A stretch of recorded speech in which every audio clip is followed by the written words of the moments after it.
Bitcoin. Hoje o Bitcoin já vale mais de 100 mil dólares. Exatamente no dia que eu estou gravando esse vídeo, ele vale 106 mil dólares, convertendo aqui para nossa moeda mais de 640 mil reais. E a grande pergunta que fica é, por que o Bitcoin não para de subir? Até aquelas pessoas que antigamente nem gostavam de falar o nome Bitcoin, já começa a prestar um pouco mais atenção nesse assunto. Será que o Bitcoin está subindo porque o Trump ganhou as eleições agora? Ele está um pouco mais favorável às criptomoedas? Será que foi isso que está acontecendo? Qual que é o verdadeiro motivo por trás dessa alta infinita do Bitcoin? Meu amigo e minha amiga, eu te convido a ficar até o final desse vídeo para você entender por que o Bitcoin está subindo tanto assim. Sua cabeça vai explodir depois que você entender isso, beleza? Vem aqui comigo então. Bom, você já parou para pensar que tudo que existe e é útil na sua vida surgiu porque precisava resolver um problema? Por exemplo, o carro. O carro existe para quê? Para resolver o problema da distância. Você consegue ir mais rápido em algum lugar se você está de carro. O fone de ouvido existe para quê? Para a pessoa ouvir música de maneira individual e não ficar atrapalhando outras pessoas. A calculadora, lógico, para fazer cálculo. Então tudo que a gente pensa que é útil existe para alguma determinada necessidade, para atender a algum problema.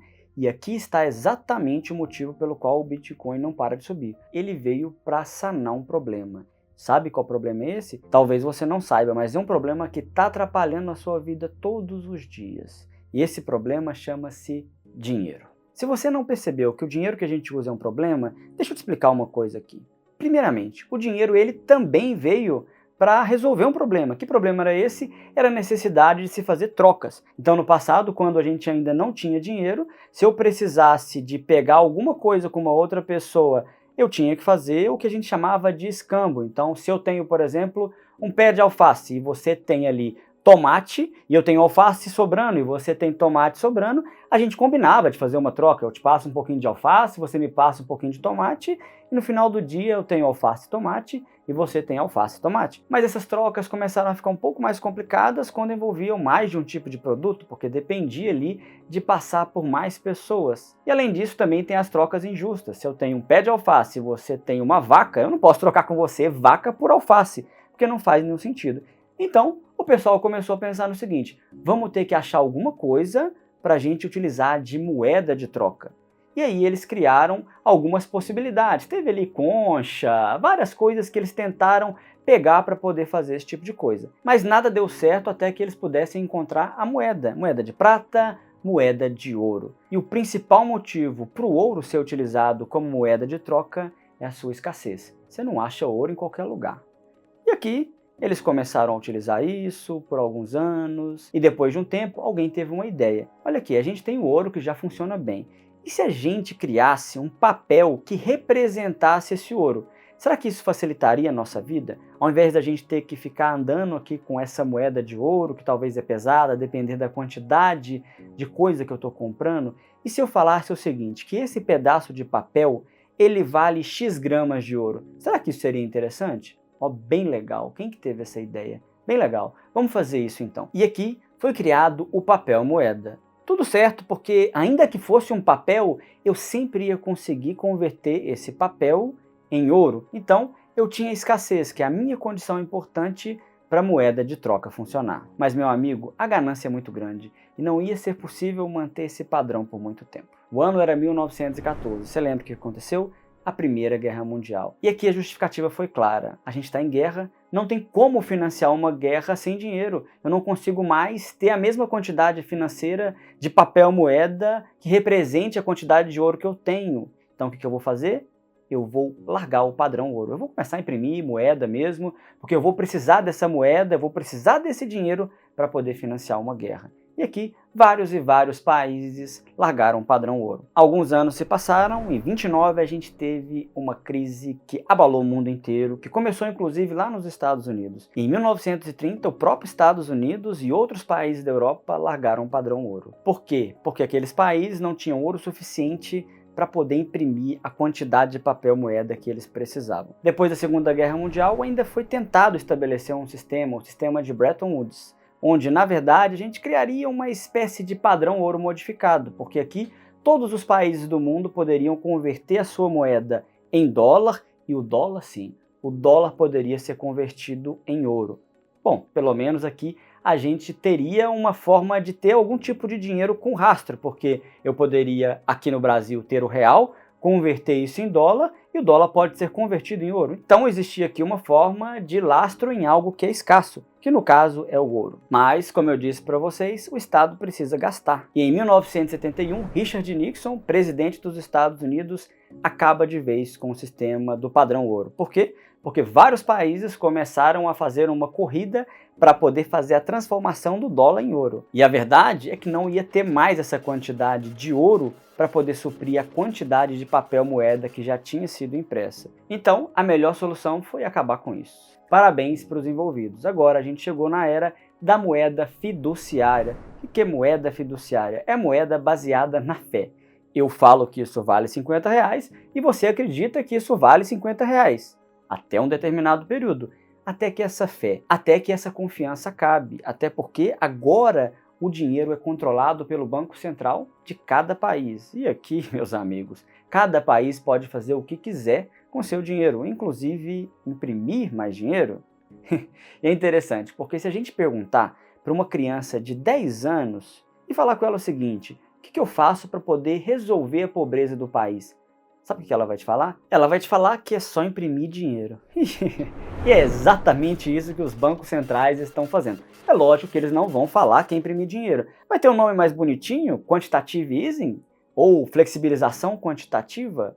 Por exemplo, na pandemia, o Banco Central americano ele aumentou sua folha de pagamento através desse instrumento de 4 trilhões para 9 trilhões. Você nem precisa entender muito bem sobre economia ou sobre esse tipo de instrumento para ver que passou de 4 trilhões para 9 trilhões. Houve aqui um aumento de 5 trilhões de dólares. Em 2008, o Banco Central dos Estados Unidos precisou salvar os bancos que criaram a sua própria crise emprestando dinheiro para quem não tinha capacidade. E é lógico, a flexibilização quantitativa também aconteceu aqui. E meus amigos, a discussão sobre esse assunto seria praticamente infinita. Poderia ficar horas e horas falando aqui sobre formas que são utilizadas para poder multiplicar o dinheiro. Por exemplo, você acha mesmo que o dinheiro que você tem na sua conta está lá no banco para você sacar?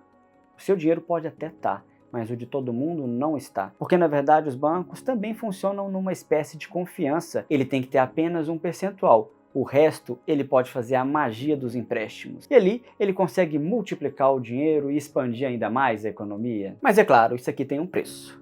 E esse preço é a fé no dinheiro, na moeda fiduciária, e caindo todos os dias. Pensa, por exemplo, no real, que foi instituído lá em 94. Você acha mesmo que, por exemplo, R$100 que você tem hoje compra as mesmas coisas que compravam lá em 94? Não, sabe por quê? Porque para você comprar o que você comprava antes com R$100, hoje você precisaria de mais de R$823. Isso indica aqui uma inflação maior do que 723%. Pois é engraçado que quando a criança dizia que imprimir dinheiro resolveria o problema da pobreza, a professora sempre dizia que não, porque isso iria aumentar a inflação e, consequentemente, as pessoas ficariam ainda mais pobres. Pois é, ela estava certa. Agora, eu acho que você já deve ter entendido o problema do nosso dinheiro baseado em confiança. Pois é, e lá em 2008, uma pessoa chamada Satoshi Nakamoto, que ninguém sabe quem é, criou o Bitcoin para resolver esse problema. Uma moeda descentralizada, uma moeda que não está refém dos governos, uma moeda que não depende de intermediação bancária, uma moeda que funciona numa rede de forma completamente autônoma. E principalmente,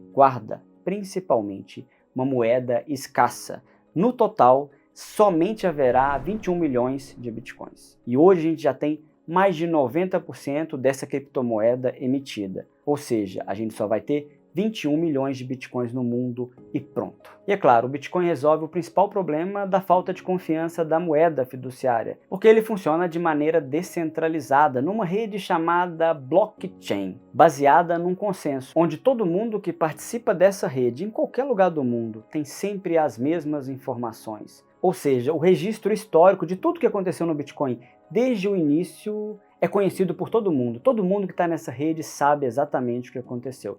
Isso funciona porque cada bloco que existe nessa blockchain, ele guarda as informações do bloco anterior. Então, se você for pensar, o primeiro bloco que surgiu dentro dessa rede, que foi no dia 3 de janeiro de 2009, está lá até hoje. E a gente tem registro disso. E para você que ainda não confia no Bitcoin, até hoje não teve nenhum problema. Tudo aconteceu perfeitamente bem. Eu podia ficar aqui te explicando parte da criptografia que existe por trás do Bitcoin, te mostrando como que ele é seguro, te mostrando como que a blockchain funciona, como que ele de fato traz a segurança que eu estou te dizendo. Mas eu sei que você já entendeu. O Bitcoin está subindo tanto porque ele não está na mão do Estado. Ele não pode ser controlado por ninguém e, principalmente, ele tem uma quantidade finita. A gente sabe que não vai ter mais Bitcoin sendo impressos porque aconteceu uma crise, porque aconteceu uma guerra. E olha, a situação do Bitcoin está ficando tão interessante que até os próprios países estão começando a pensar em criar uma reserva de Bitcoin,